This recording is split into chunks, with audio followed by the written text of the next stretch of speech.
نحمده ونصلي على رسوله الكريم أما بعد أعوذ بالله من الشيطان الرجيم بسم الله الرحمن الرحيم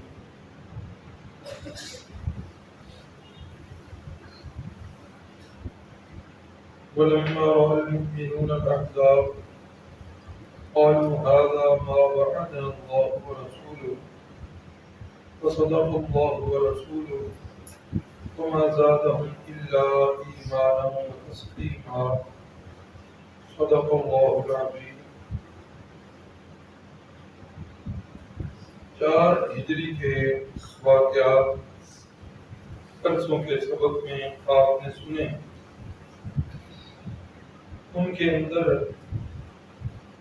یاد ہوگا کہ حضرت ابو سلمہ کا واقعہ گزرا کہ حضرت ابو سلمہ کی وفات ہوئی اور ام المؤمنین حضرت ام سلمہ جو ہیں وہ رسول اللہ صلی اللہ علیہ وسلم کے عقد میں ہیں۔ اماں جی فرماتی ہیں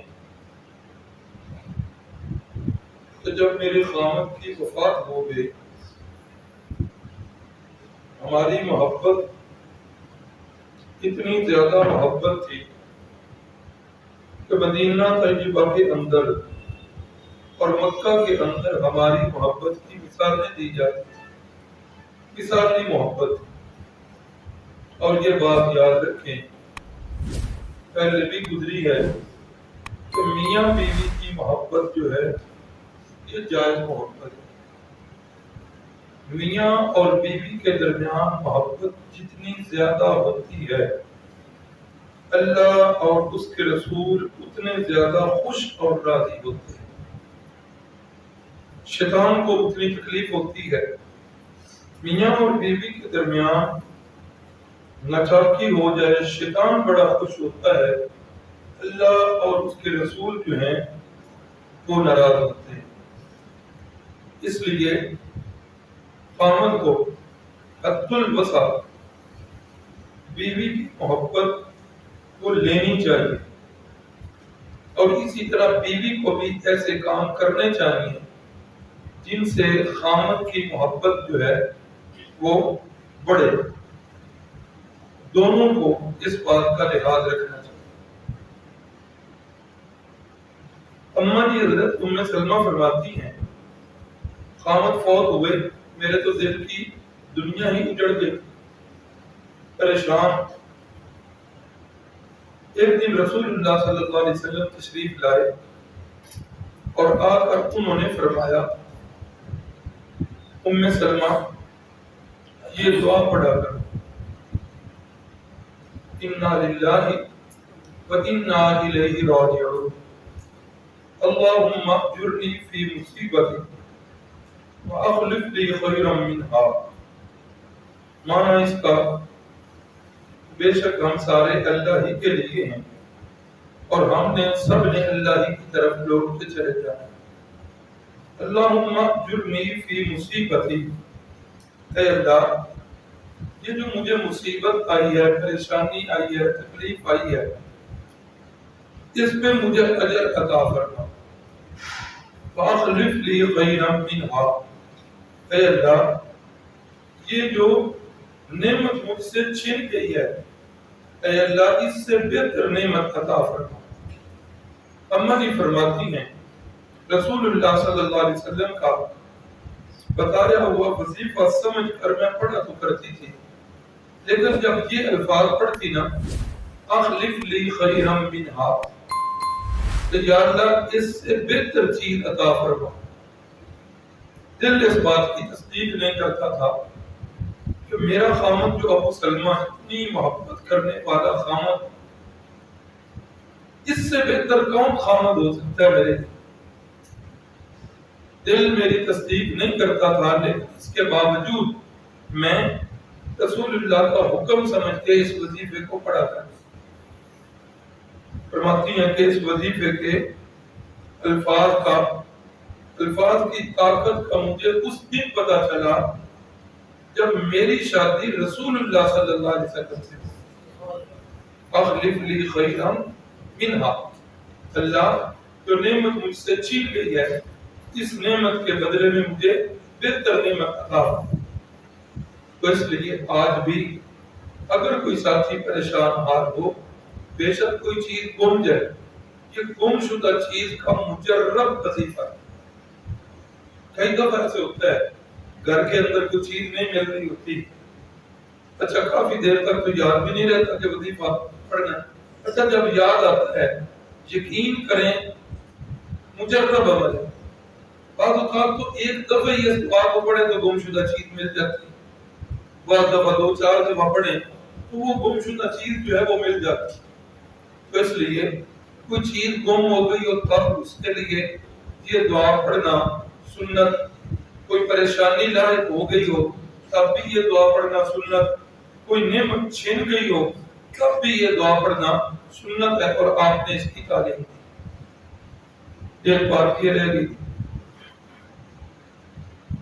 اور دوسری بات کہ پیچھے جو غزوات ہوئے خاص کر کے غزوہ بنو نذیر، اس کے اندر ڈھیر سارا مال جو ہے جب یہودی چلے گئے اس کے اندر 50 اونٹ اور 50 زینے، 340 تلواریں اور بھی بہت سارا مال ہاتھ میں آیا، اور وہ یہودیوں کے مکانات بھی مسلمانوں کے قبضے میں آ گئے۔ چونکہ اب پہلے والی صورتحال نہیں رہ گئی تھی، مسلمان آسودہ حال ہو گئے تھے، ان کے پاس پہلے سے مال آ گیا۔ تو جس وقت واپس آئے مدینہ طیبہ میں تو رسول اللہ صلی اللہ علیہ وسلم نے مال غنیمت تقسیم کیا، اور مال غنیمت تقسیم کر کے قبیلہ کے دونوں قبیلے جو اوس اور خزرج تھے اس کے سرداروں کو بلایا اور انہیں کہا کہ میرا یہ خیال ہے کہ جو کچھ تم نے مہاجرین کو دیا ہے وہ بے شک ان سے واپس لے لو۔ اور جب مکہ سے ہجرت کر کے مدینہ آئے تھے، مسلمان جو انصار تھے مدینہ کے رہنے والے، انہوں نے ہر چیز میں سے نصف مکانات آغاز سے تاکہ اس دن سنایا بتایا کہ صحابی حضرت غالباً ابو عبیدہ تھے جنہوں نے کہا تھا کہ میری 2 بیویاں ہیں، ایک نظر دیکھو جو بیوی آپ کو پسند ہے میں اسے طلاق دوں، عدت کے بعد آپ نے کہا، یعنی اتنا جذبہ ایثار۔ اب رسول اللہ نے فرمایا کہ اگر تمہاری منشا اور چاہت ہو تو مہاجرین کو جو کچھ تم نے دے دیا ہے ان سے واپس لے لو۔ اب ان سے واپس لے لو کیونکہ ان کے پاس اب مال آ چکا ہے، مکانات بھی آ چکے ہیں، یہ ساری سہولتیں ان کے پاس نعمتیں آ گئی ہیں۔ قربان جائیے صحابہ اکرام پر۔ تو حضرت سعد بن معاذ اٹھے اور اٹھ کر انہوں نے کہا یا رسول اللہ بل تقسمہ بین المہاجرین ویکونوا فی دورنا کما کانوا، یا رسول اللہ وہ کہ اس غزوہ بنو نذیر کے اندر ہم مہاجرین اور انصار اکٹھے گئے ہیں، یہ بات تو ٹھیک ہے، مال بھی اتنا زیادہ آیا کہ آپ فرما رہے ہیں کہ جو پہلے دیا تھا تم نے انصار کو واپس لے لو۔ یا رسول اللہ مجھ سے پوچھتے ہیں، میں اپنے انصار بھائیوں کی ترجمانی کر کے کہہ رہا ہوں کہ یہ جتنا بھی مال غزوہ بنو نذیر سے ملا ہے یہ سارے کا سارا مال مہاجرین کے اندر انہیں تقسیم کر دیجئے، اور جو ہم نے ان کو پہلے دیا ہوا ہے وہ بھی انہی کے پاس ہی رہے۔ قربان جائے اتنا جذبہ میں سمجھتا ہوں صحابہ اکرام میں ہی ہو سکتا۔ اللہ رب العزت ہمیں بھی صحابہ اکرام کا وہ جذبہ اللہ تعالیٰ نصیب فرما دے۔ اور رسول اللہ صلی اللہ علیہ وسلم نے اس موقع پر یہ دعا فرمائی، اللہم ارحم الانصار، اے اللہ یہ جو میرے انصار بھائی ہیں، میرے انصار صحابہ ہیں، اے اللہ ان پر اپنی رحمتوں کا نزول فرما۔ یہ کل کے واقعات تھے، اور آج کا سبق چلانے سے پہلے وہ ہمارا بچہ جو حافظ رفاقت صاحب ہیں انہوں نے وہ سلسلہ سوال شروع کیا ہے آپ حضرات کے سامنے ہے، تو یہ پچھلے اسباق میں سے کوئی نہ کوئی انہوں نے سوالات لکھے ہیں، ان کا جواب دے دیجئے۔ اللہ اکبر۔ اسرائیل کس پیغمبر کا لقب تھا؟ حضرت یعقوب علیہ السلام کا لقب تھا اسرائیل۔ اگلا سوال ہے، کس خلیفہ کے دور میں سن ہجری کا آغاز ہوا؟ جی حضرت فاروق اعظم کے زمانہ میں۔ آگے تیسرا سوال یہ ہے، اسلام کی سب سے پہلی مسجد کون سی؟ جزاکم اللہ۔ مسجد قباء۔ وقت ہجرت سیدنا صدیق اکبر رضی اللہ تعالیٰ عنہ کے پاس کتنے دینار تھے؟ 5,000۔ جی 5,000۔ جی جی چلے بتانا میں نے بھی نہیں کیا۔ کل آپ جو ہے نا پچھلی کاپیاں کھولیں اور اس میں سے چیک کریں۔ فائدہ اس کا یہ ہوگا، پوچھنے کا مقصد صرف یہی ہوتا ہے کہ جب آپ ذہن پر زور ڈالیں گے نا تو پھر وہ جب دیکھیں گے یاد کریں گے تو وہ پھر چیز ذہن میں نقش ہو جائے۔ اب یہ کل آپ نے تلاش کرنا ہے۔ آج کے واقعات کی طرف آ جائیے۔ 5 ہجری کے عام واقعات، ان میں واقعات غزوہ بنو مصطلق اور غزوہ مریسیع۔ یہ لکھا ہوا ہے غزوہ بنو مصطلق اور غزوہ مریسیع۔ یہ بنو مصطلق ایک قبیلے کا نام ہے اور مریسیع یہ ایک چشمے کا نام ہے۔ بنو مصطلق کے سردار حارث ابن ابی ذرار، اس نے مسلمانوں پر چڑھائی کے ارادے سے تیاری شروع کر۔ نبی علیہ السلام نے پتہ کروایا، پتہ چلا کہ واقعی ایسی بات۔ آپ صلی اللہ علیہ وسلم نے صحابہ سے مشورہ کیا کہ وہ ہمارے اوپر کیوں حملہ کرے، ہم اس پر جا کر حملہ کرتے۔ اب یہاں سے مسلمان جو ہے یہ تیار ہوئے اور تیاری کر کے انہوں نے جا کر جنگ کی۔ یہ سردار جو تھا یہ تو بھاگ گیا، لیکن اس قبیلے کے لوگوں نے جنگ کی ہے اور اس جنگ میں 10 کے قریب کافر جو ہیں وہ مارے گئے اور صرف ایک مسلمان شہید ہوئے، اور وہ بھی ایک انصاری صحابی کی غلطی سے شہید۔ کافر کے ہاتھ سے نہیں، انصار صحابی کو غلطی لگی، انہوں نے سمجھا کہ یہ دوسرے گروہ سے ہے تو ان کی غلطی سے وہ شہید ہو گئے، باقی کوئی اور مسلمان۔ لیکن مال غنیمت کتنا آتا ہے؟ 700 قیدی، 12,000 اونٹ، 5,000 بکریاں، یہ ساری چیزیں جو ہیں یہ مال غنیمت میں مسلمانوں کے ہاتھ میں ہیں۔ اور یہ قیدی کتنے میں نے بتایا؟ 700۔ ان 700 قیدیوں میں اسی سردار کی بیٹی حضرت جویریہ وہ بھی آ گئی، اور یہ کن کے حصے میں آئیں؟ یہ حضرت ثابت ابن قیس صحابی ہیں۔ جب لونڈیوں کی تقسیم ہو رہی ہے غلاموں کی تو یہ سردار کی بیٹی ثابت ابن قیس کے حصے میں آئی۔ حضرت ثابت ابن قیس نے انہیں کہا کہ آپ ایسا کریں کہ مجھے جو ہے اتنے پیسے دے دیں تو میں آپ کو آزاد کرنے کے لیے تیار ہوں۔ یہ آئے رسول اللہ صلی اللہ علیہ وسلم کے پاس کہ مجھے اتنے پیسے چاہیے، پہلے اپنا تعارف کروایا، کہا کہ اگر میری معاونت ہو جائے، بات تو وہ تھا جو مجھے چھوڑ کے چلا گیا، اگر آپ میرے ساتھ تعاون فرما دیں تو میں آزاد ہونا چاہتی ہوں۔ تو رسول اللہ صلی اللہ علیہ وسلم نے وہ رقم دی اور رقم دے کر اللہ کے نبی نے انہیں آزاد فرمایا، اور اللہ کے نبی نے پھر انہیں اس مقام پہ بٹھایا جس کا انہیں تصور بھی نہیں تھا۔ اب تو وہ بات ہی ختم ہو گئی ہے۔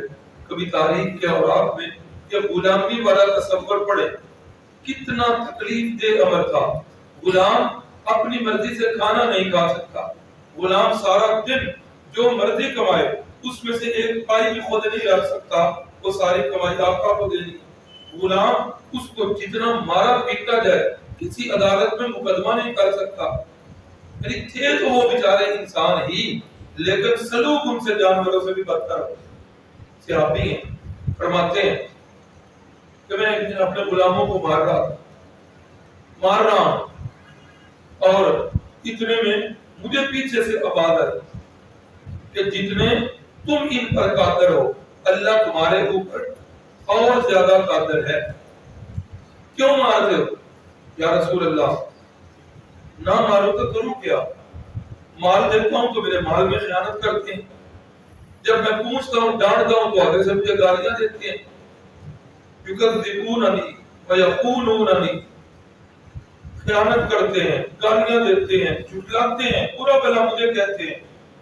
اچھا فرمایا ٹھیک ہے کوئی بات نہیں ہے، یہ جو کچھ تمہارے ساتھ کرتے ہیں، ان کا گالی گلوچ دینا، ان کا برا بھلا دینا، ان کا تمہاری تصدیق نہ کرنا، تکذیب کرنا، تمہارے مال میں خیانت کرنا، اللہ رب العزت قیامت والے دن سارا ترازو کے ایک پلڑے میں رکھیں گے، اور جو کچھ تم ان کے ساتھ سلوک کر رہے ہو اللہ تعالیٰ ترازو کے دوسرے پلڑے میں رکھیں گے، پھر جو پلڑا جھک گیا فیصلے اس کے مطابق ہونے۔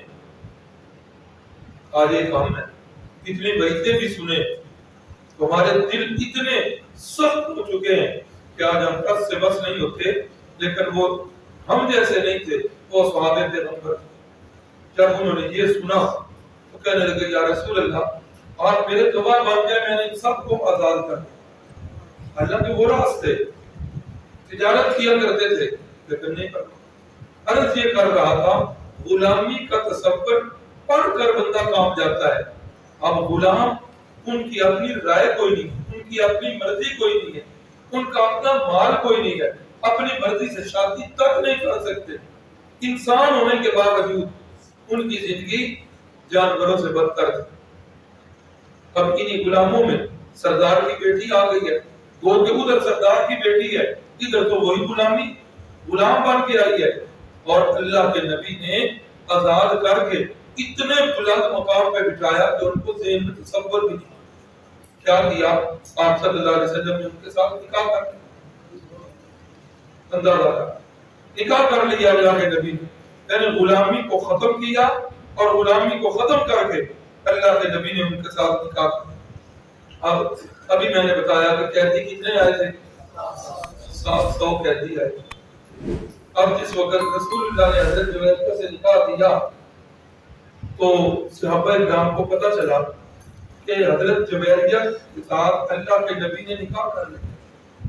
صحابہ نے سوچا اللہ کے نبی نے جویریہ سے نکاح کیا ہے اور جویریہ کے قبیلے والے یہ ہمارے غلام ہیں، اوہو یہ تو اللہ کے نبی کے سسرال کو ہم نے غلام بنا لیا۔ سارے صحابہ نے قیدی ساری کے سارے آزاد، ایک دن کے اندر کتنے قیدی آزاد ہوئے؟ 700 قیدی آزاد، بعض روایات میں 600 بھی ہے، 700 کے قریب قیدی آزاد ہو رہے ہیں۔ اور پھر کیا ہوا کہ وہ پورے کا پورا قبیلہ مسلمانوں کے اس اخلاق عالیہ کو دیکھ کر پورے کا پورا قبیلہ مسلمان ہو گیا۔ اما جان حضرت عائشہ فرماتی ہیں کہ میں نے کسی عورت کو اپنے قبیلے کے لیے اتنا بابرکت نہیں دیکھا جتنا بابرکت میں نے جویریہ کو اپنے قبیلے کے لیے، کہ ان کی وجہ سے 700 لوگوں کو غلامی سے آزادی مل رہی ہے اور پورے کا پورا قبیلہ مسلمان ہو گیا۔ اللہ اکبر۔ تو حضرت جویریہ رضی اللہ تعالیٰ عنہا یہ ام المؤمنین بنی اور ان کی وجہ سے پورا قبیلہ مسلمان۔ تو یاد ہوگا جہاں یہ بات آئی تھی کہ رسول اللہ نے زیادہ شادیاں کیوں کی ہیں، وہاں بتایا تھا کہ بعض اوقات یہ بھی ہوتا تھا کہ ایک قبیلے کی لڑکی سے شادی کی، اس وجہ سے اللہ نے پورے قبیلے کو ہدایت پر چلا۔ اللہ اکبر۔ تو یہ غزوہ بنی مستلق جس وقت یہ سارا کچھ مال اسباب لے کر مسلمان واپس لوٹ رہے تھے، قریسی نامی ایک چشمہ ہے، اس چشمے پر کھڑے تھے، تو پانی لینے کے لیے کوئی جھگڑا ہو گیا دو بندوں کا، ایک بندہ انصار تھا ایک مہاجر تھا، اور وہاں حرم زدگی کی عبداللہ بن ابی منافق نے۔ اس نے کیا کیا، اس نے جس وقت وہ مسلمانوں کی آپس میں لڑائی ہوئی، انصار نے اپنے قبیلے والوں کو بلایا، مہاجرین نے مہاجرین کو بلایا کہ جلدی آؤ بھائی یہ ہو رہا۔ تو عبداللہ بن ابی اس موقع پر آیا اور اس نے بڑے بکواس کی اور اس نے کہا کہ یہ لوگ لٹ پٹ کے آئے تھے، کنگلے اور غریب تھے، کوئی چیز ان کے پاس کھانے کو نہیں تھی، تن پر کپڑا ڈھانپنے کے لیے نہیں تھا، تم نے ہر چیز ان کے لیے کھول دی، اپنے گھروں میں ان کو داخل دی ہے، اپنے باغات سے ان کو مال دیے، ہر لحاظ سے تعاون کیا ہے۔ عربی کا ایک محاورہ ہے، اس موقع پر اس ظالم بدبخت نے وہ محاورہ بولا۔ محاورے کا معنی یہ ہے کہ تو اپنے کتے کو گھی کھلا تاکہ موٹا ہو کر وہ تجھے کاٹے۔ اشارہ کس کی طرف کیا؟ اشارہ صحابہ کرام کی طرف کیا۔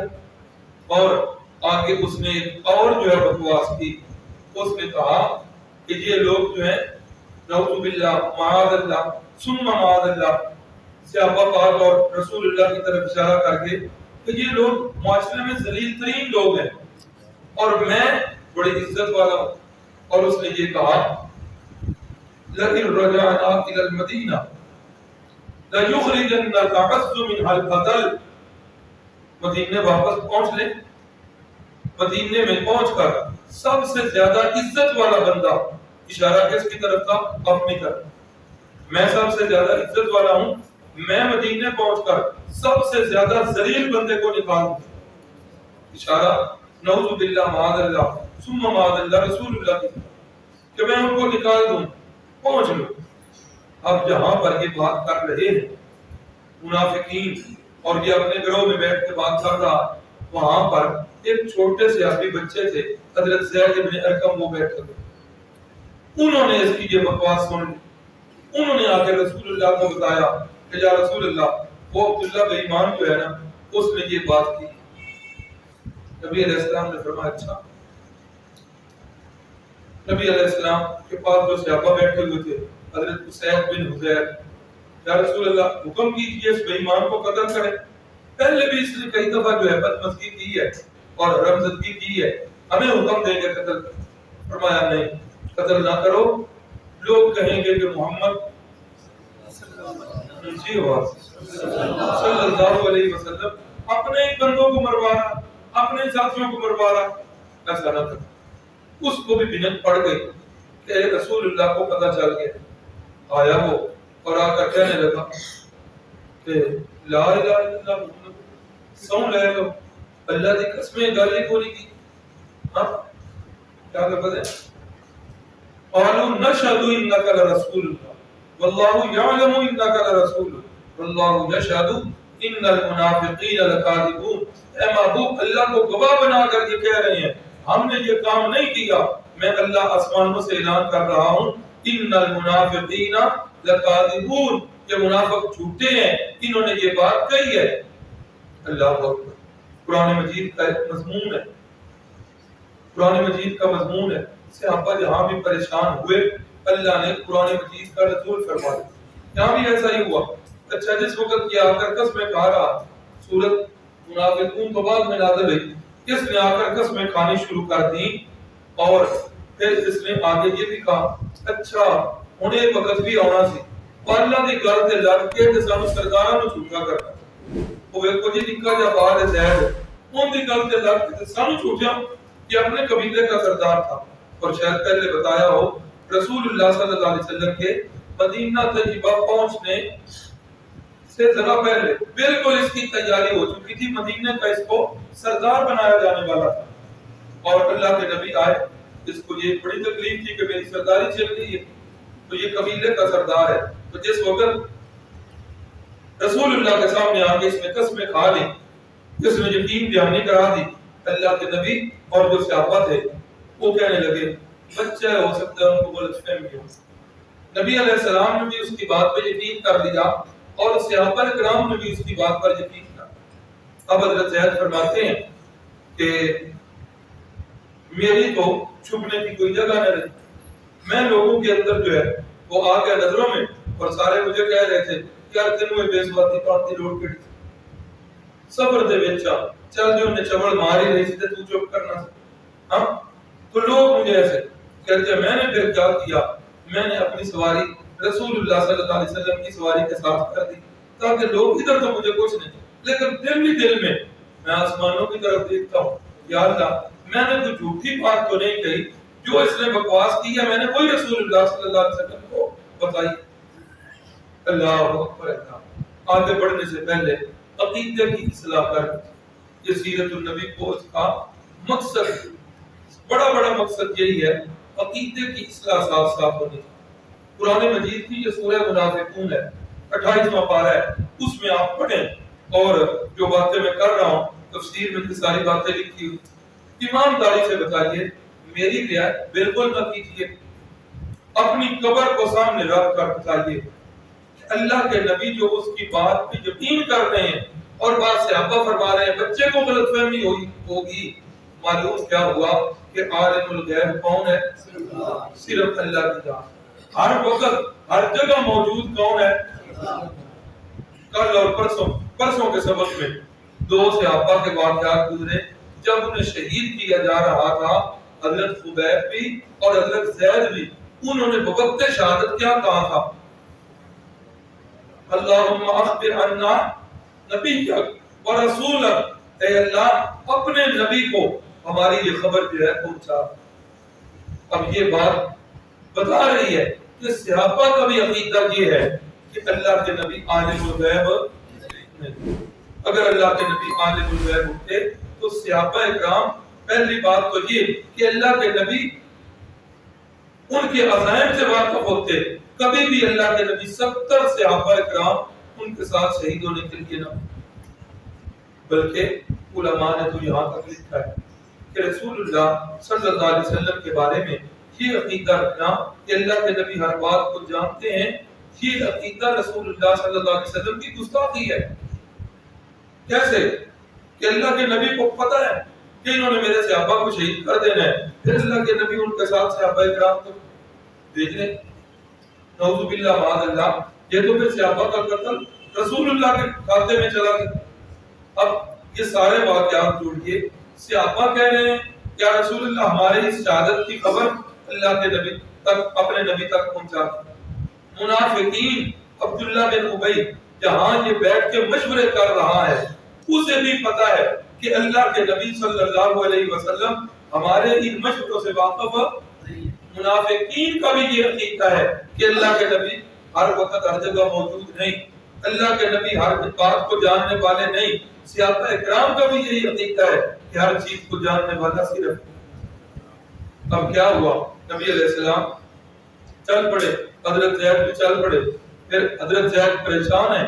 آگے جا کر اللہ رب العزت نے یہ سورہ منافقون جو ہے یہ نازل فرما دی اور حضرت زید کی تصدیق کی. فرمایا میرے محبوب انہوں نے یہ بکواس کی ہے، یقولون اذ رجعنا الى المدینہ لیخرجن الاعز من الاذل. انہوں نے یہ کہا ہے کہ ہم مدینے پہنچ لیں، مدینے پہنچ کر سب سے زیادہ عزت والا بندہ، سب سے زیادہ ذلیل بندے کو مدینے سے نکال لیں.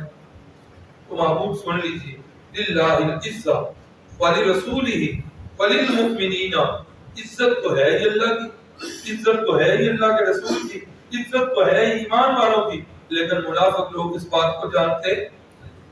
تو یہ واقعہ جو ہے منافقین کی شرارت، سورۃ المنافقون، یہ بھی اس غزوہ سے واپسی پر آئے.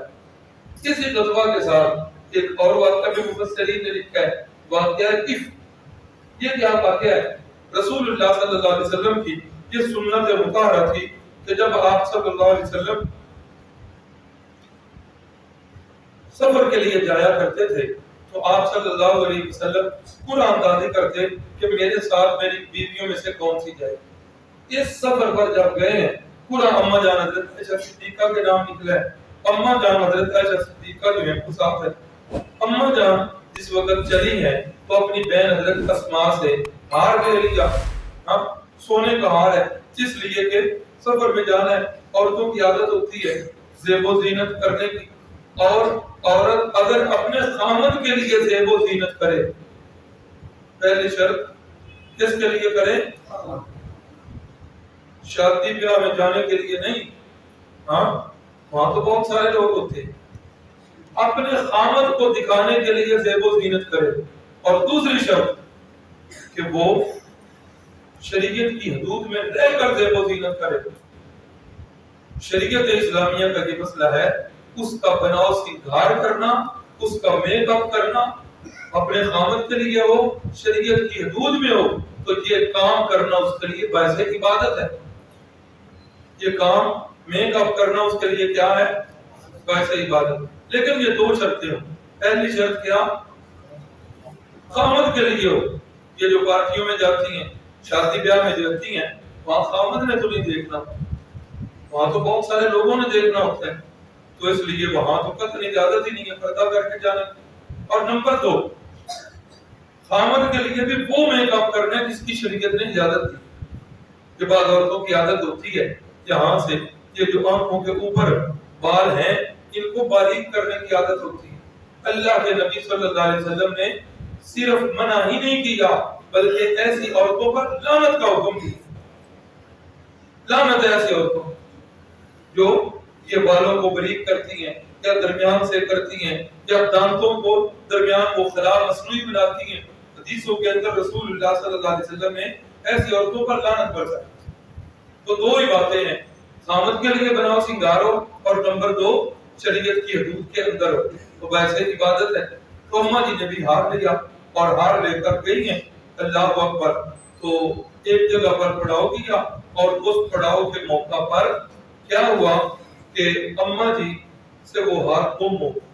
اب جب ہار گم ہوا صحابہ کرام جو ہے پریشان ہیں، تلاش کر رہے ہیں، تلاش کرتے ہوئے نہیں مل رہا. پھر کیا ہوا؟ حضرت عائشہ صدیقہ رضی اللہ تعالیٰ عنہ فرماتی ہیں کہ صحابہ تلاش کر رہے ہیں، ٹائم نماز کا ہو گیا. اور پھر کیا ہوا؟ نماز پڑھی نہیں جا رہی، ادھر پانی موجود کو نہیں، ابھی وضو کرنا ہے. فرماتی ہیں میں خیمے میں تھی، رسول اللہ صلی اللہ علیہ وسلم میری گود میں سر رکھ کے لیٹے ہوئے تھے، اور لوگ باتیں کر رہے ہیں کہ ماں جی نکی لوڑ سی لے ہوندی ہن نماز میں لیٹ ہوندی پئی کریں تو کیا کریں. ان کی باتیں سن کر سیدنا صدیق اکبر کو غصہ آیا اور فرماتی ہیں ابا جی خیمے میں آ گئے.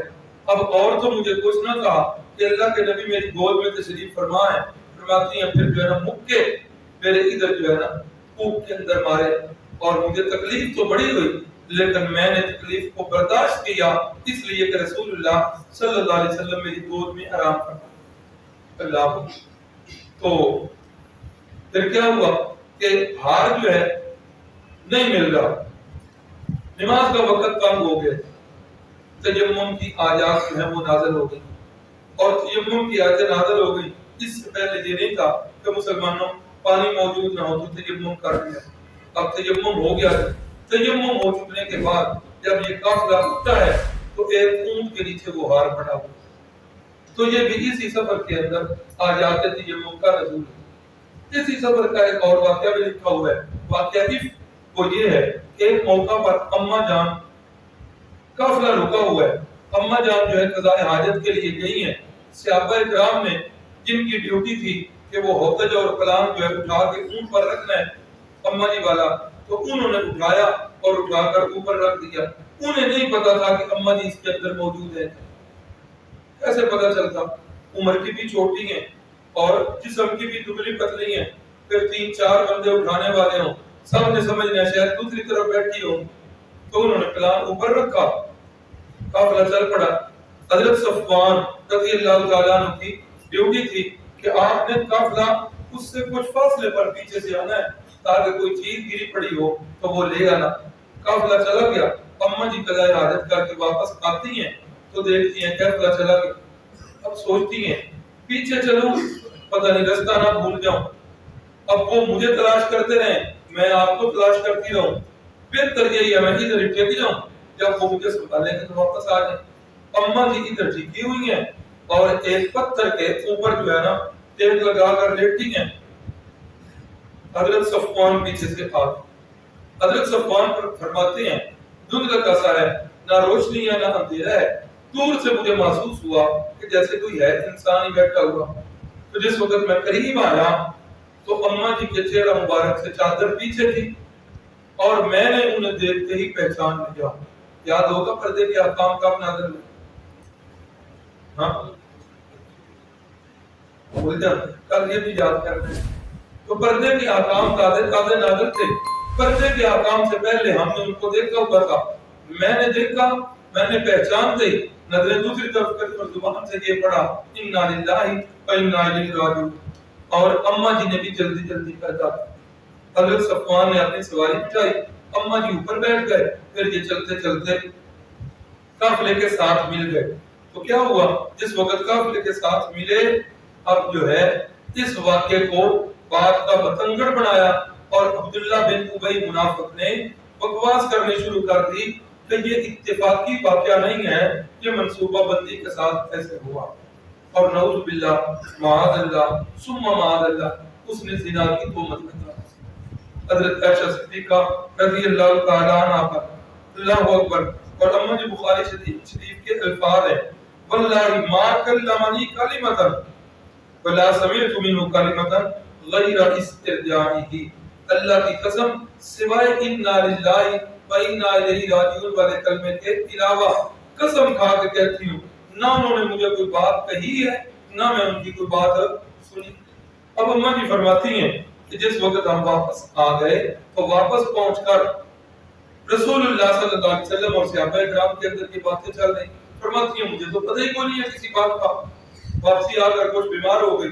پھر میں نے اتنا تو محسوس کیا اللہ کے نبی کا وہ جو پہلے والا تھا نا میرے طرف التفات، وہ پہلے والے پیار اور محبت اس میں فرق آ گیا. اماں جی فرماتی ہیں کہ میں بڑی پریشان ہوئی کہ یہ کیوں ہے، لیکن شاید پھر میں نے محسوس کیا کہ میرا یہ وہاں ہو. فرماتی ہیں کہ ایک دفعہ مہینہ تقریباً گزر چکا ہے، میں ایک دفعہ جو ہے نا اپنی خالہ زاد ہیں یا رشتہ دار ہیں ان کے ساتھ مل کر میں جو ہے چلی گئی قضاء حاجت کے لیے. ام مستہ کا پاؤں جو ہے چادر میں آیا اور انہیں ٹھوکر لگی، گرنے لگی تو ان کے زبان سے لفظ نکلے تعیسہ مستہ ہلاک ہو. اماں جی فرماتی ہیں میں نے کہا اللہ کی بندی کیوں ایسا کہہ رہی ہو؟ مستہ تو بدر کے اندر شریک ہونے والے صحابی ہیں اور بدری صحابہ کے اللہ نے گناہ معاف کر دیے. اتنا اونچا مقام رکھنے والا صحابی اور آپ انہیں بددعا، ٹھیک ہے بیٹا تو ہے لیکن آپ بددعا کیوں دے رہے؟ تو ام مستہ نے سمجھا کہ حضرت عائشہ کو اس بات کا پتہ نہیں. پھر انہوں نے کہا کہ آپ کو نہیں ہے پتہ مدینے میں تو یہ چیزیں گوئیاں ہو رہی ہیں کہ وہ جس وقت بنو مستلق سے واپس آئے تھے تو اس وقت جو آپ پیچھے رہ گئی تھی تو یہ چیزیں گوئی. اماں جی فرماتی ہیں پھر تو میرے پاؤں کے نیچے سے زمین نکل. تب مجھے معلوم ہوا کہ اللہ کے نبی جو ہے ان کا میرے ساتھ رویہ کیوں بدلا ہوا. اللہ اکبر. سارا کا سارا مدینہ جو ہے سوگوار پر رہا. صحابہ اکرام وہ تو بیچارے جو ہے بالکل خاموش ہو چکے، سوگوار فضا ہے سارے مدینے. اللہ اکبر. اماں جی فرماتی ہیں میں جس وقت گھر آئی تو میں نے رسول اللہ صلی اللہ علیہ وسلم سے اپنے ابا جان کے گھر میں جانے کی اجازت طلب. ابا جان نے مجھے، رسول اللہ نے مجھے اپنے میاں کے گھر میں جانے کی اجازت دے دی. اماں جی فرماتی ہیں کہ میں ادھر چلی گئی اور میں نے جا کے اپنے ابا جی سے پوچھا، اماں جی سے پوچھا. اماں جی نے مجھے تسلی دی. ابا جی تو رو ہی رہے تھے. اماں جی نے کہا میری بیٹی کیوں فکر کرتی ہو؟ جس وقت اللہ کسی کو اونچا مقام دیتے ہیں نا تو ان کے حسد کرنے والے لوگ ہوتے ہیں. ایسے ہی حاسدین کا یہ معاملہ ہے. پریشان نہ ہو، اللہ کوئی نہ کوئی صورت نکال دے. اماں جی فرماتی ہیں پھر کیا تھا، میں تھی مسلح تھا اور میرا اللہ تھا. نہ مجھے کھانے کا ہوش ہے نہ مجھے پینے کا ہوش ہے. رو رو کر میں نے اپنے آپ کو ہلکان. اللہ کے نبی صلی اللہ علیہ وسلم صحابہ کرام سے پوچھتے ہیں کہ کیا خیال ہے تمہارے جو ہے نا حضرت عائشہ کے بارے میں. حضرت صدیق اکبر سے پوچھا. صدیق اکبر تو خاموش کہ میں تو عائشہ کا باپ ہوں اور میں باپ کیا کہہ سکتا ہوں. اللہ اکبر. صدیق اکبر تو خاموش ہو گئے. حضرت اسامہ رضی اللہ تعالیٰ عنہ سے پوچھا کہ حضرت آپ بتاؤ. تو حضرت اسامہ نے فرمایا آپ کے حرم کے بارے میں منافقین کے علاوہ کوئی بندہ مشکوک نہیں ہے، آپ کے حرم کے بارے میں صرف منافقین مشکوک ہیں. حضرت علی رضی اللہ تعالیٰ عنہ سے پوچھا گیا. حضرت علی نے فرمایا یا رسول اللہ آپ ایسا کریں خادمہ سے پوچھ لیں، جو گھر میں خادمہ ہے نا بریرہ، ان سے پوچھ لیں. حضرت بریرہ سے پوچھا گیا. حضرت بریرہ نے فرمایا اور کوئی چیز نہیں، مزاج کی تھوڑی سی سست ہے کہ بعض اوقات یہ بات اس لیے کہہ رہا ہوں بخاری میں ہے کہ بعض اوقات آٹا گوندھ کر رکھ دیتی ہیں، بکری آ کے کھا جاتی ہے. یہ سستی ذرا ہے لیکن ان کے اندر کردار کی کوئی جو غلط بات ہے. پھر یہ بھی ایک کتاب ہے سیرت کی، میں نے اس میں دیکھا کہ حضرت بریرہ کو کسی نے ڈانٹا اور ڈانٹ والے انداز میں کہا ریت کیوں کر رہی ہو، صحیح صحیح بات کیوں نہیں بتاتی ہو، سچ بتاؤ۔ تو حضرت بریرہ نے فرمایا اللہ کی قسم، جس طرح سنار جو ہے نا خالص سونے کو اچھی طرح جانتا ہے، اللہ کی قسم عائشہ کو میں اسی طرح اچھی طرح جانتی ہوں، عائشہ کے اندر ایسی بات ہی۔ اللہ اکبر۔ حضرت علی رضی اللہ تعالیٰ عنہ فرمانے لگے یا رسول اللہ، مجھے یاد ہے ایک دن آپ مصلی پہ کھڑے ہو چکے تھے، اقامت کہیں جا چکی تھی، قریب تھا کہ آپ نماز کی نیت باندھتے تکبیر تحریمہ کہتے، لیکن آپ صلی اللہ علیہ وسلم نے نماز پڑھائی اور نماز کے اندر ہی یا رسول اللہ مجھے یاد ہے کہ آپ نے جوتے پہنے ہوئے تھے نالین مبارک، تو آپ نے وہ اپنے جوتے جو ہے وہ اتار دیے، آپ کو دیکھ کر ہم نے بھی اتار دیے۔ جب بعد میں ہم نے آپ سے پوچھا تھا کہ آپ نے نماز میں جوتے کیوں اتارے ہیں، تو یا رسول اللہ آپ نے بتایا تھا کہ نماز میں جبریل امین آئے تھے اور انہوں نے آ کر مجھے بتایا تھا کہ آپ کے نالین کے ساتھ نجاست لگی ہوئی ہے، اس لیے میں نے وہ جوتے اتار دیے تھے۔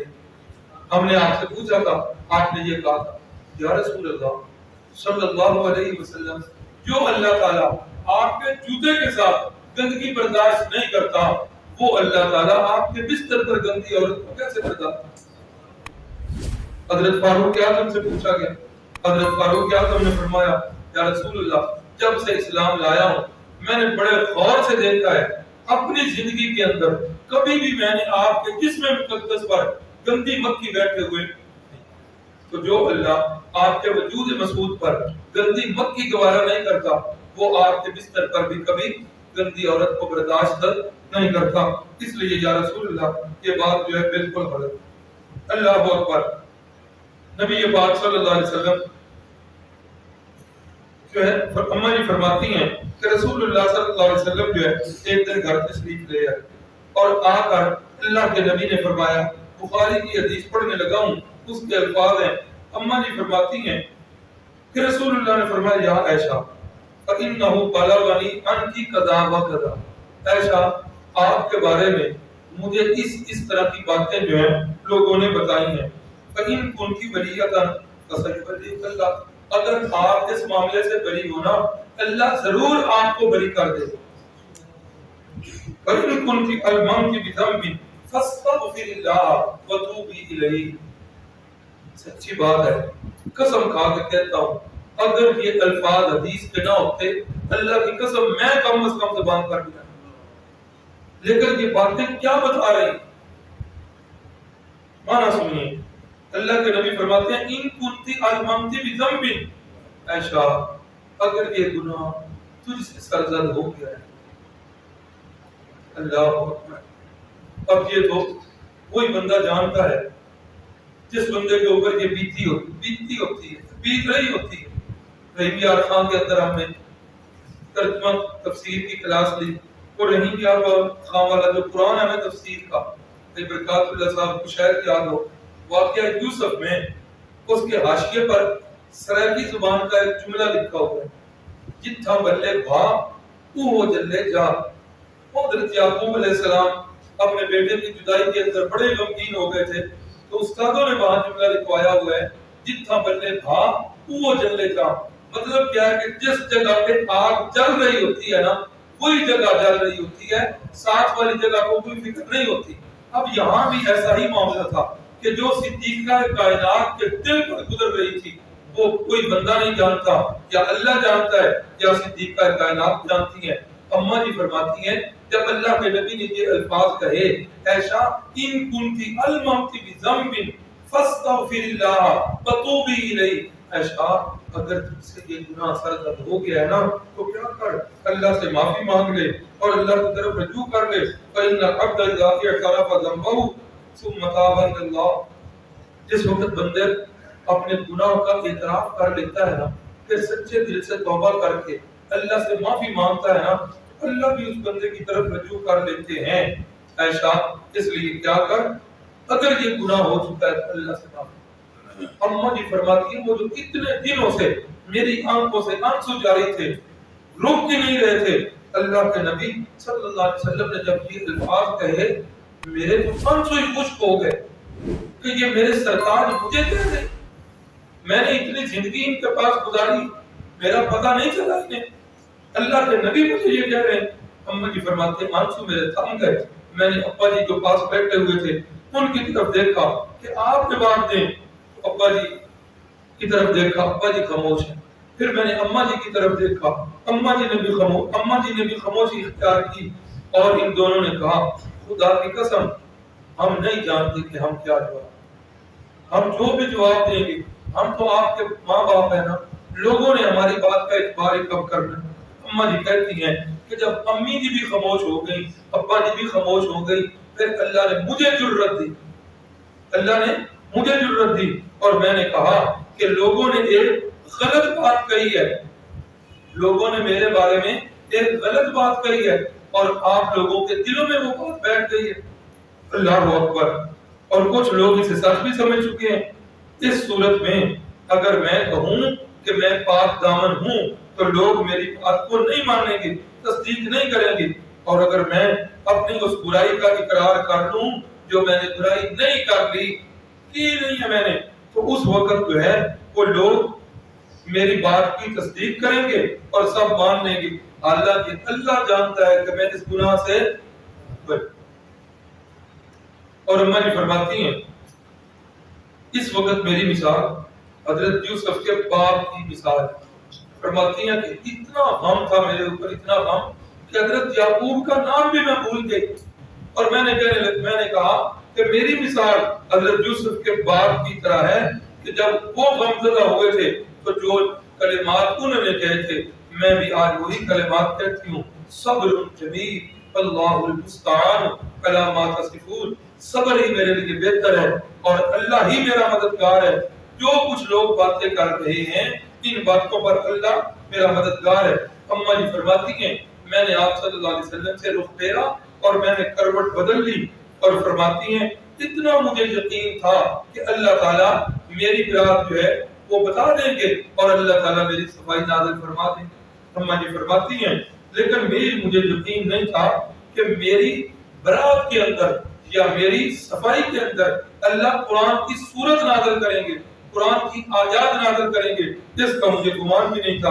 اماں جی فرماتی ہیں ابھی سارے لوگ اپنی جگہوں پہ بیٹھے ہیں، ابا جان صدیق اکبر بھی، امی جان بھی، رسول اللہ بھی، اور میں بھی ہوں اسی جگہ، لیکن اللہ کے نبی سے کروٹ بدل کے دوسری طرف اپنا چہرہ کر لیا ہے۔ اتنے کے اندر، اتنے میں رسول اللہ صلی اللہ علیہ وسلم کے اوپر وہ کیفیت نازل ہوئی کہ جس کیفیت سے وحی کے نزول کا پتہ چلا۔ اور اماں جی فرماتی ہیں سخت سردیوں کا موسم تھا، اس وحی کی کیفیت کی وجہ سے رسول اللہ صلی اللہ علیہ وسلم کی پیشانی مبارک پر پسینے آ گئے۔ جس وقت وہ قطرے ٹپک رہے ہیں ہم سمجھ رہے ہیں کہ وحی کا نزول ہو رہا ہے۔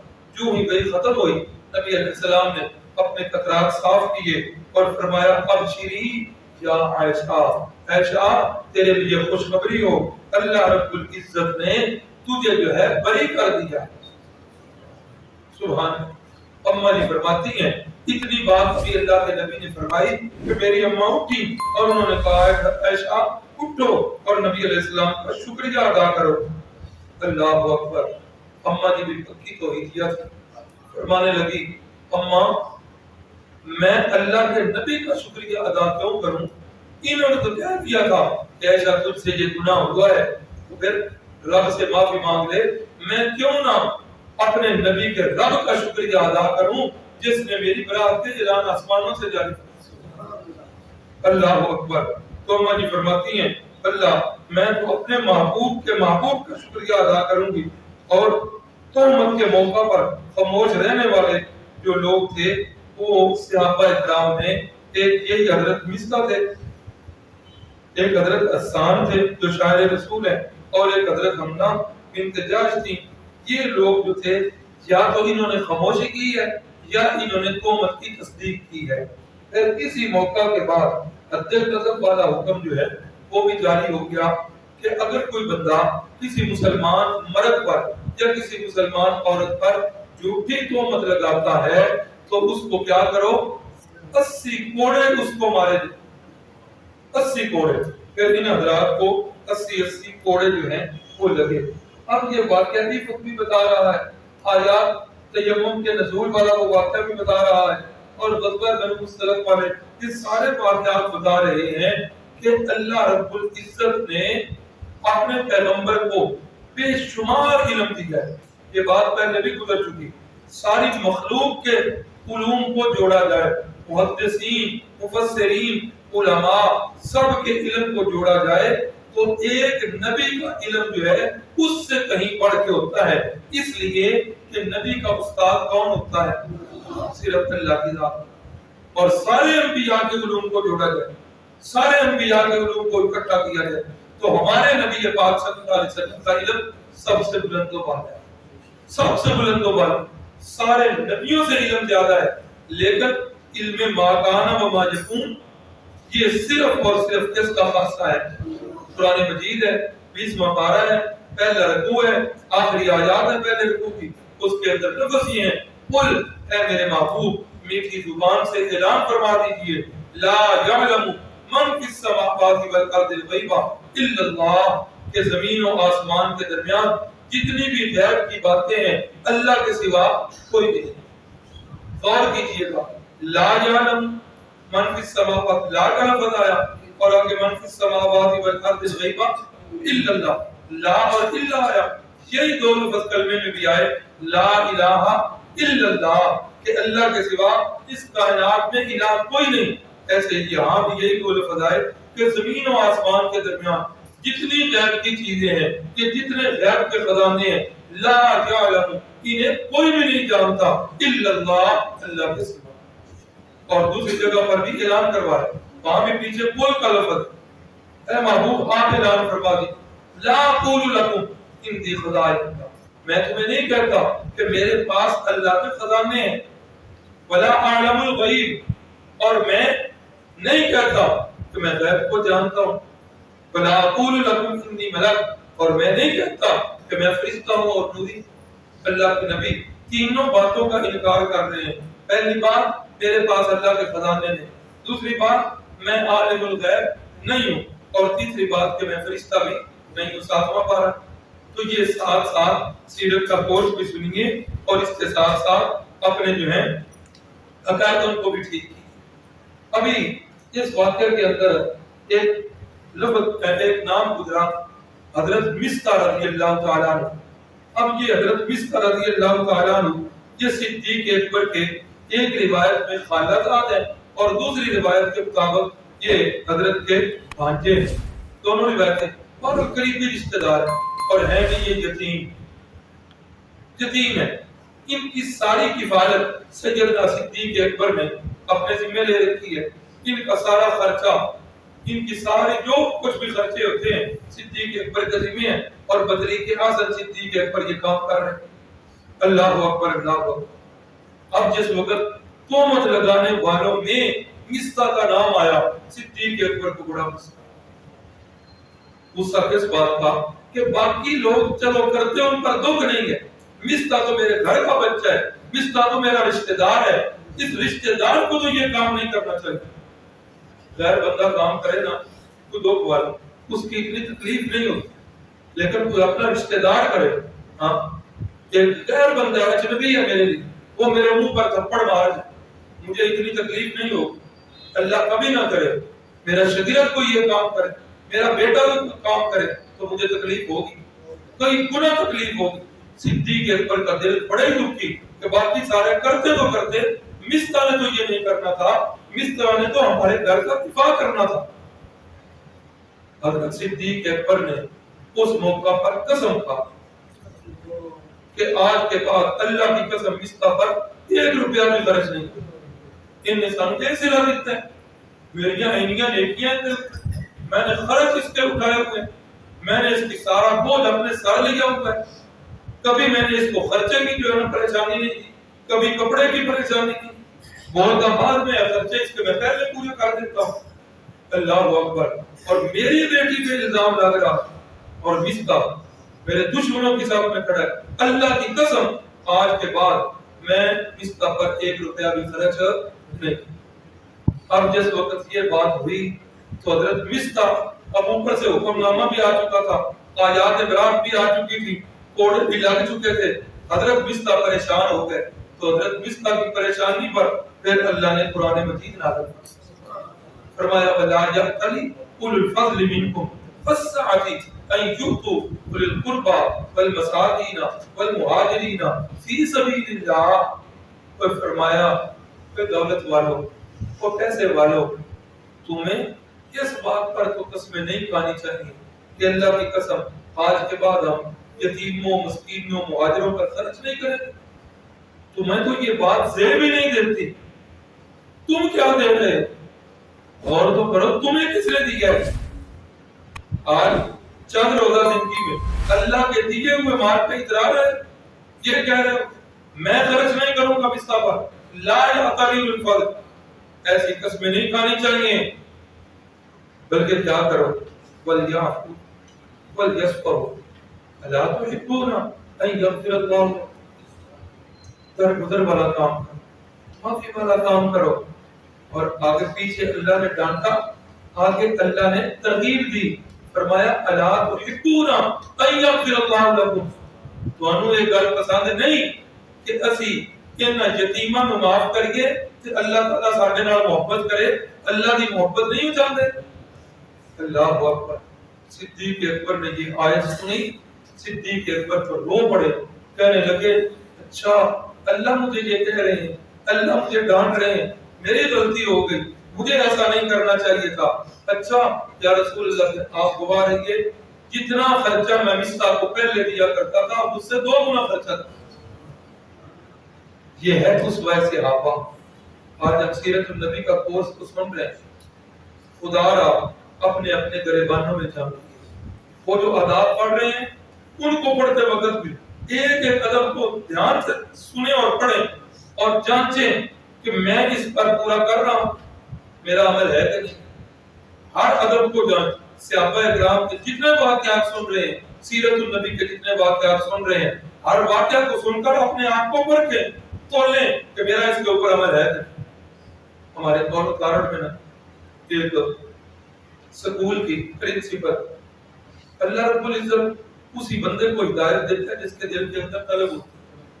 وہ خود کہتی ہیں اللہ تعالیٰ نے ان کو اپنے گھر بلایا اور کہتی ہیں کہ میں مکے سے جب میں مدینے جا رہی تھی تو وہ سفر رات کا سفر تھا تو سواریاں اکثر سو گئی تھی تو ڈرائیور نے کیسٹ وہ لگا دی جس کے اندر وہ ساری روایات ہیں جن کے اندر اللہ نے فلاں بندے پر بھی لعنت کی فلاں پر بھی لعنت کی فلاں پر بھی لعنت کی. وہ فرماتی ہیں ساری سواریاں جو ہیں وہ سو رہی تھی اور میں جاگ کے ہر حدیث پر اپنے آپ کو پیش کر رہی تھی. کیا پیش کر رہی تھی؟ لعن اللہ آکل الربا موکلہ کاتبہ شاہدہ. اللہ کی لعنت برستی ہے سود کھانے والے پر سود کھلانے والے پر سود لکھنے والے پر سود کا گواہ بننے والے پر. حدیث سنی میں نے کہا الحمدللہ اس میں سے تو کوئی بات بھی میرے اندر نہیں ہے میں بری. پھر اس پر کتنے فرماتی ہیں ایک حدیث جس وقت آئی تو میرے رونگٹے کھڑے ہوتے. لعن اللہ الواشمات والمستوشمات. اللہ کی لعنت برستی ہے ان عورتوں پر جو یہاں اپنے بالوں کو بریک کرتی ہیں اور اپنی پلکیں جو ہیں وہ سنوارتی ہیں اور دانتوں کو جو ہے وہ مصنوعی خراب بناتی ہیں. اللہ کی لعنت برستی ہیں. فرماتی ہیں میرا تو دل جو ہے جسم پانی پانی ہو گیا کہ اس پر تو میرا عمل اب تک میں یہ کام کرتی ہوں. کہتی ہیں اسی وقت دل ہی دل میں نے اللہ سے سچے دل سے معافی کہ یا اللہ اس سے پچھلا تو مجھے معاف کر دے تو اس سے آگے میں اب یہ زندگی بھر یہ کام نہیں. بندہ پڑھ رہا ہو بندہ دین کا کوئی مسئلہ سن رہا ہو اپنے آپ کو اس پر کھولے کہ میرا اس پر عمل ہے کہ نہیں. تو صدیق اکبر کی سنت کیا ہے کہ کسی رشتہ دار سے کسی قریبی سے ایسا جرم ہو جائے تو اللہ کا حکم صدیق کا تو چلو عمل بعد میں آیا نا اللہ کا حکم کیا ہے وَلْيَعْفُوا وَلْيَصْفَحُوا. ان سے درگزر بھی کرو اور انہیں معاف بھی کرو. اللہ ایسا کرے دل نہیں کرتا تکلیف بڑی بڑی. فرمایا صدیق اکبر کی بھی تو بیٹی کی تکلیف تھی نا. بندہ اپنی تکلیفیں برداشت کر لیتا ہے بیٹیوں کی تکلیفیں برداشت کر لیکن آگے اللہ نے پیکج بڑا کمال دیا. فرمایا اللہ تحبون ان یغفر اللہ. اللہ کی محبت چاہتے ہو تو قربان کر دو ہر چیز، اللہ کے حکم پر اپنے آپ کو پیش کر دو. تو سیدنا صدیق اکبر نے اس کے بعد معاملہ جو ہے وہ خرچہ ڈبل کر دیا. اللہ اکبر. تو تیمم کی آیات، حد قذف اور آخر طریقہ ہے صلاۃ خوف. صلاۃ خوف کیا ہے؟ یہ صلاۃ خوف دشمن کی صف سامنے ہے اور دشمن آمنے سامنے آ گئے ہیں، جنگ شروع ہو جائے پھر تو اس کا کوئی ہے ہی نہیں، وہ تو اب نماز پڑھی بھی جائے کہ نہ پڑھی جائے بعد میں قضا ہو جائے. جنگ ابھی شروع نہیں ہوئی، دشمن کی صف سامنے، تو اس وقت کیا کرنا ہے؟ یہ طریقہ صلاۃ الخوف کا، یہ بھی 5 ہجری کے اندر نازل ہوا. طریقہ اس کا مختصراً بتا دوں، اگرچہ آج یہ ہے کوئی نہیں لیکن مختصراً میں بتا دیتا ہوں، کبھی پیش آ بھی سکتا ہے. فرمایا کہ مسلمانوں کی 2 جماعتیں بنیں. ایک جماعت تو جو ہے وہ دشمن کے سامنے کھڑی ہے اور دوسری جماعت جو ہے فَإِذَا كُنْتَ فِيهِمْ فَأَقَمْتَ لَهُمُ الصَّلَاةَ، اے محبوب جس وقت آپ ان کے اندر موجود ہونا تو دوسری جماعت آپ کے پیچھے آ کر نماز پڑھے. نماز عام طور پر جب دشمن کے علاقے میں گئے ہوں تو دور ہوتا ہے تو 2 رکعت ہی پڑھنی ہے، قصر ہی پڑھنی ہے. فرمایا 1 رکعت کی نماز آپ کے ساتھ جماعت کے ساتھ پڑھے. پھر کیا ہو؟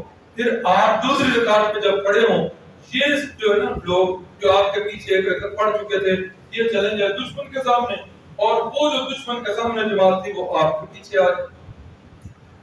ٹھیک ہے. اچھا وہ آ کر وہ بھی 1 رکعت پڑھ لے.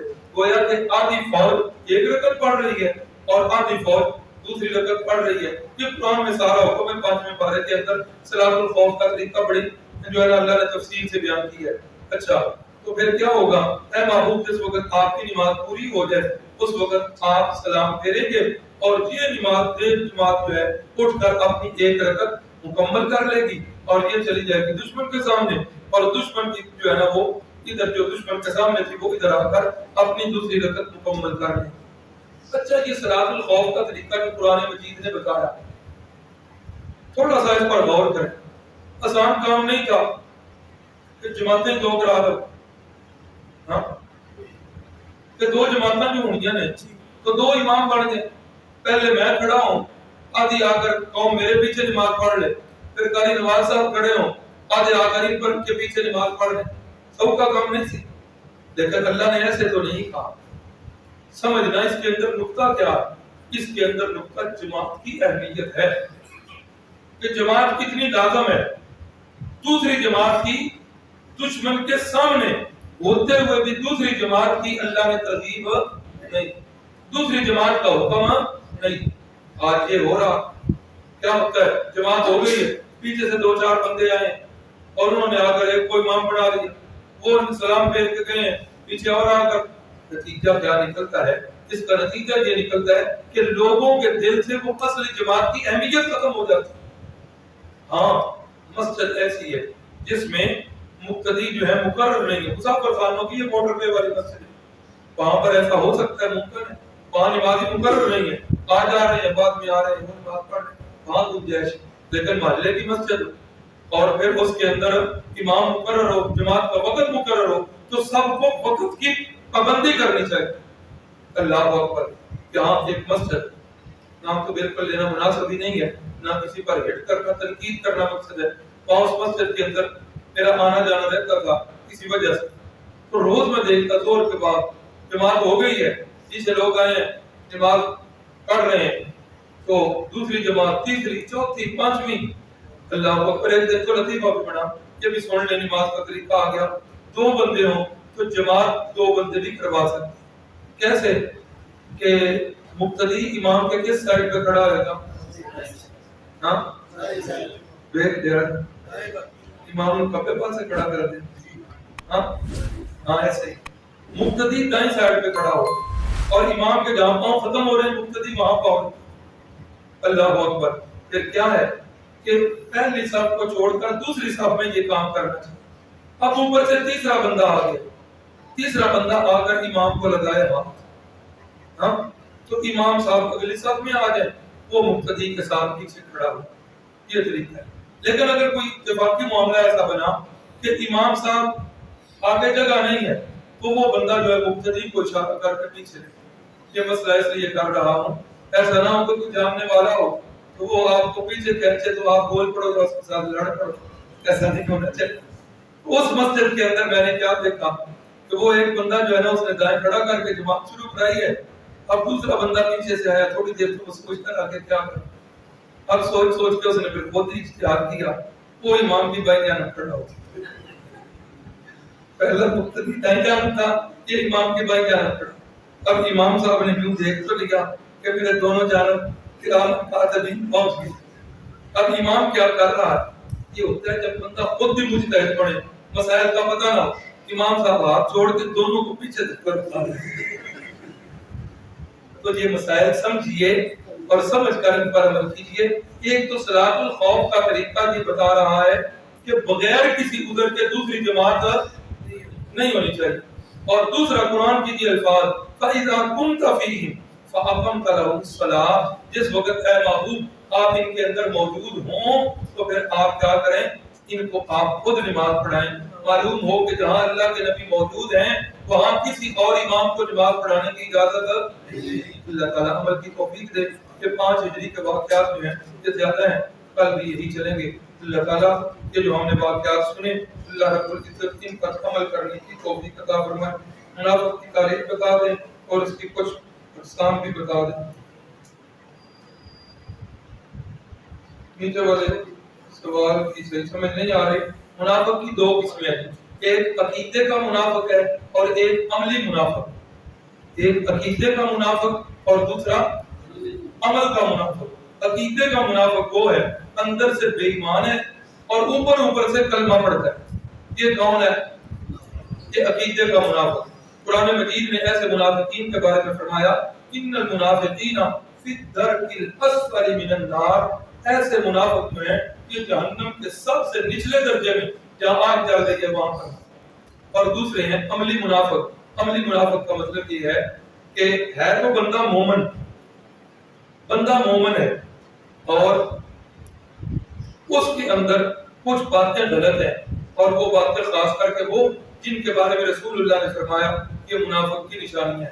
فرمایا کہ اذا حدث کاذبا, اذا اؤتمن خانا, اذا خاصم فجر. فرمایا کہ جب بات کرے تو جھوٹ بولے. یہ کس کی علامت ہے؟ منافق کی. مسلمان کو نہیں کرنا چاہیے یہ منافق کو. امانت رکھی جائے تو اس میں خیانت کرے تو یہ کس کی علامت ہے؟ تھوڑا جا جھگڑا ہو کہ تیری ماں ہو کہ تیری بہن گاڑیاں تے آ جاوے. فرمایا یہ بھی کس کی علامت ہے؟ مومن بندہ جو ہے وہ گالی گلوچ نہیں دیتا. یہ ایمان والے بندے کی صفت نہیں, یہ منافق کی صفتیں ہیں. تو یہ عملی منافق ہوتے ہیں. ان کا وہ حکم تو نہیں ہے لیکن ان کے لیے بھی بڑی سخت وعید ہے کہ یہ جرائم بڑے ہیں, یہ گناہ کبیرہ ہے. کسی کو گالی دینا گناہ کبیرہ, جھوٹ بولنا گناہ کبیرہ, کسی کے جو ہے نا امانت میں خیانت کرنا یہ گناہ کبیرہ. تو یہ گناہ کبیرہ ضرور ہیں لیکن اعتقادی منافق وہی ہیں جو بتا دیں. سعودی عرب میں 3-3 4-4 نمازیں ہوتی ہیں, بتا کریں یہ جا کے سعودی عرب پڑھو. اللہ تعالیٰ جو عمل کی توفیق دے. وہاں کی بھائیوں ایسے ہی ہے کہ وہ قافلے آ جا رہے ہوتے ہیں. آپ نے محسوس کیا ہوگا جتنے لوگ داخل ہو رہے ہیں اتنے ہی نکل رہے ہیں, بلکہ نکلنے والوں کی تعداد کم ہے, آنے والوں کی تعداد زیادہ ہے. تو وہاں بھی وہ چونکہ بدل رہے ہوتے ہیں اس لیے وہاں یہ آ جاتا ہے. تو بہرحال آپ سعودی عرب کا حوالہ پیش کر رہے ہیں, میں نے قرآن مجید کا حوالہ پیش کیا. تمام مساجد ہوتی ہیں تمام مساجد میں ہو تو یہ کوئی دلیل تو نہیں پڑتی. اتفاقی واقعہ ہو سکتا ہے.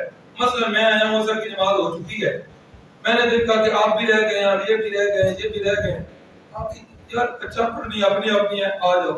اگر مستقل طور پر یہ کام شروع کریں گے اصل جماعت سے لوگ پیچھے رہیں گے. یار جدودی بھی ہونی ہے, تریجی بھی ہونی ہے. پھر میں جب گیا تھا عمرے میں تو میں اپنی نماز پڑھ رہا تھا.